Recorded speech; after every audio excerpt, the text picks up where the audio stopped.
Salibonani ma viewers lama subscribers AVG Reality Channel. Igama ngumxolisi isibongo ngesakoncube. Ngithe mina ake ngikhulume labantu abale ZEP abazama ukuya ku General Work Visa aba applyela ama waivers abo bathola impendulo kumbe abakade belinde impendulo. Ngile ndaba ke ezinhlangothi mbili ngile ndaba ezimnandi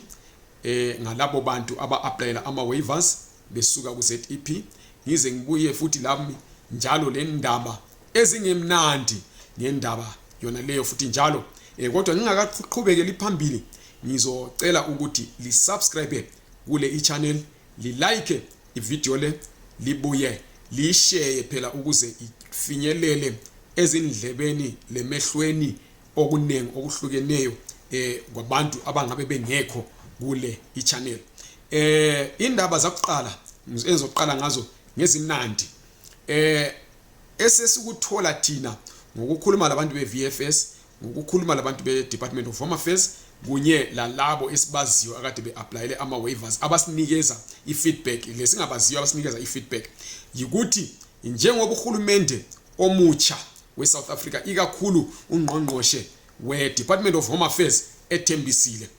ama waivers aseqalile ukuphuma kakhulu ayakhihlizwa sibili okwamagama ngathi kumaviki ambalwa lizakhumbula ukuthi uMinister of Home Affairs uDr Leon Schreiber wakhuluma ku statement njalo la kubo mabona kude kuma interviews ukuthi yena ubusy kakhulu ngokumeka sure ukuthi abantu be-ZEP aba applyela ama waivers bayawathola fast ngoba i-ZEP iya expire mhla ka 31 December konalo umnyaka. Kukanti labo asebethole ama waivers kuyabe kudingakala ukuthi babuye baqhubeke ba-applyele i-General Work Visa. Ukuvezile futhi njalo ungqongqoshe wathi yena bebelama applications around 80,000 awama waivers from abantu abama ZEP kukanti sebekhihlize angu 60 lapho angu 60,000 lapho uyabe sithi ukuthi yena asewasayinele angu 60,000 wathi yena sebesele la ngu 20,000 ukuthi bawadile lawo bawakhiphe futhi njalo. Kukanti kukhanya kuliqiniso ke lokho angebe ngeke kwazi mina inani ukuthi bangaki exactly, kodwa engakutsho ukuthi kusukela kuviki elidlulileyo kusiza kuleli abantu abanengi sebekhulume lathi besithi ngempela sesiwatholile ama waivers okuthi ukuthi ungqongqoshe usigcinile ke isithembiso sokuthi ama waivers azophuma. Lokho kuzayenza ukuthi abantu banelise ukuthi ba-applyele ama General Work Visa isikhathi singakapheli. So nxa ungomunye walabo asebethole ama waivers abo akusekho isizathu sokuthi uqhubeke uphozisa amaseko, so kufanele ukuthi uhle ugijime ke wena u-applyele i-General Work Visa yakho ukwenzela ukuthi nxa usiyafika uDecember wonke umuntu esegijima izikhathi sezingekho ama slots liyakwazi ayaphela nxa isikhathi sesilutshwana wonke umuntu esegijima esefuna ukuthi laye angene ku last rush ku last minute rush njengalokho la kubona ke nyakenye ukuthi ama slots agcine angasatholakali, abantu sebehamba betravela besiya submita kwezinye indawo abangahlali kizo. So gijima ke wena uhluphuthuma u-applyele i-General Work Visa yakho nxa usithole i-waiver. Nxa ungulwana ole ZEP ofuna i-General Work Visa ungaka-applyeli i-waiver, phuthuma manje, ama waiver asafuneka njalo ngeke uyithole i-General Work Visa ungazange u-applyele i-waiver wayithola. So phuthuma manje uhlu applyele i-waiver yakho, ma iphuma uhlu applyele i-General Work Visa. Indaba lezo esanda kukhuluma ngazo yizo ezimnandi zangikhona, kodwa ezingamnandanga ngezithini inengi lalabo abantu esesikhulume labo abathi sebethole ama waiver abo bakhala kakhulu ngokuthi kulama mistakes kuma waiver abo. As an example, umuntu yabe applye esebenza emakhishini wastate kunye lomlungu wakhe wastate ukuthi hayi uzibani bani usebenza emakhishini, umxolisi Ncube uqhashwe yimi usebenza engadini yami, he's a garden boy. I-waiver besiseqhamuka uyapho yabebhalile umuntu ukuthi hayi mina nginguzibani bani umxolisi Ncube usebenzela mina ungadena wami nasi ID yami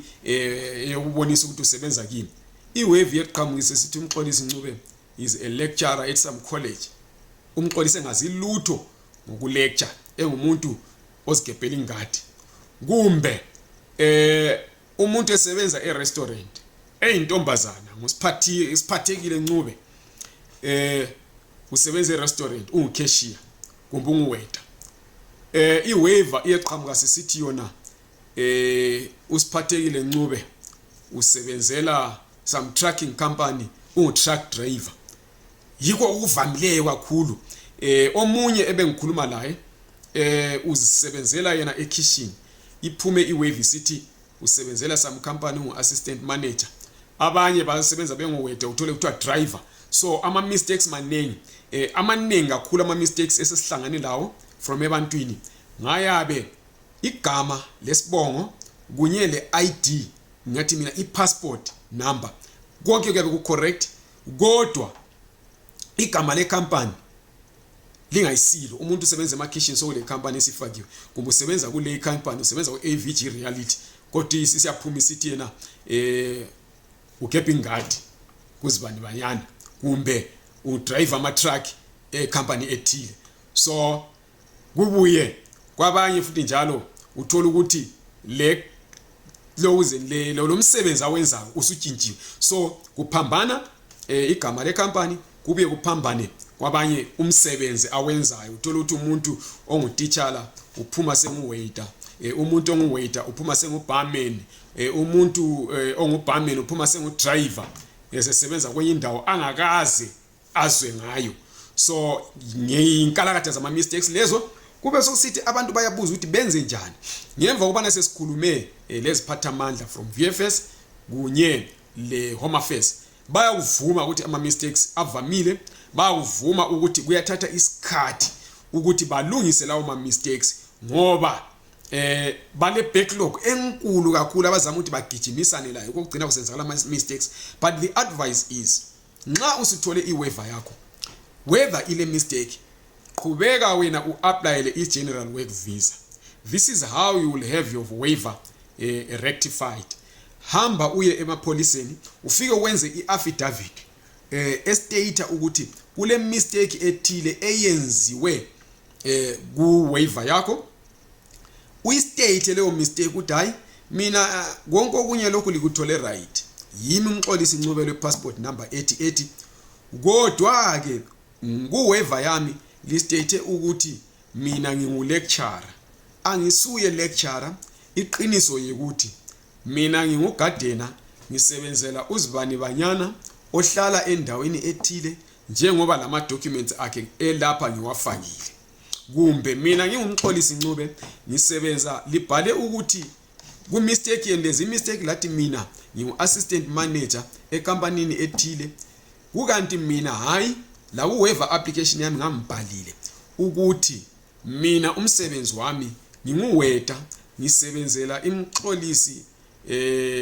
restaurant njengoba libona ku background of company kunye le contract efakwe lapha lani ube wena usuhamba uthwele lokho icopy yeaffidavit kunye le copy yewaiver yakho ukufake ndawonye nxa ususiyo submita ama documents yakho for i-general work visa so lokho kuzokwenza ukuthi wena uchaye inyoni ezimbili ngetshe elilodwa ngithemba liyangizwisisa kakhulu lapho njalo lizokwenza ngokufanayo nxa usaselombuzo ngicela ukuthi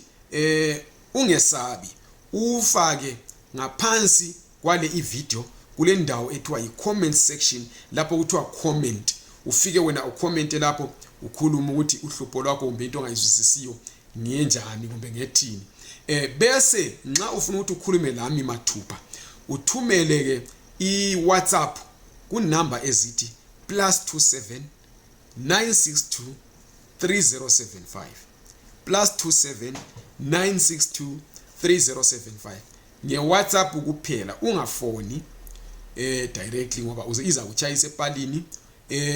ungathumeli i-voice note ngoba kungenzakala ngitholakale ngibhizi ngivule ngingayilaleli ngigcine sengilibele ngoba banengi kakhulu abantu engiyabe ngithola kulama messages wabo. Kodwa nxa wena ufuna ukuthi ukhulume nami mathupha, usungamfakela i-text message ubuze ukuthi ngingakuthumela yini i-voice note, or ufake i-message uthi ngingakufonela yini, ukwenza ukuthi ngunikeze inamba ongafona kiyo, kumbe ngikutshele ukuthi ungamfonela ku WhatsApp ngasiphi isikhathi. Angilani ke lokuthi ubhala ngesishona, ubhala ngesindebele, ubhala ngesilungu, ngoba ngiyazizwisisa lezo ndimi zontathu. Ngiyabonga kakhulu, lingakhohlwa ukusubscribe kuli channel nokulike ivideo le, libuye liyishare. Libe lusuku oluhle.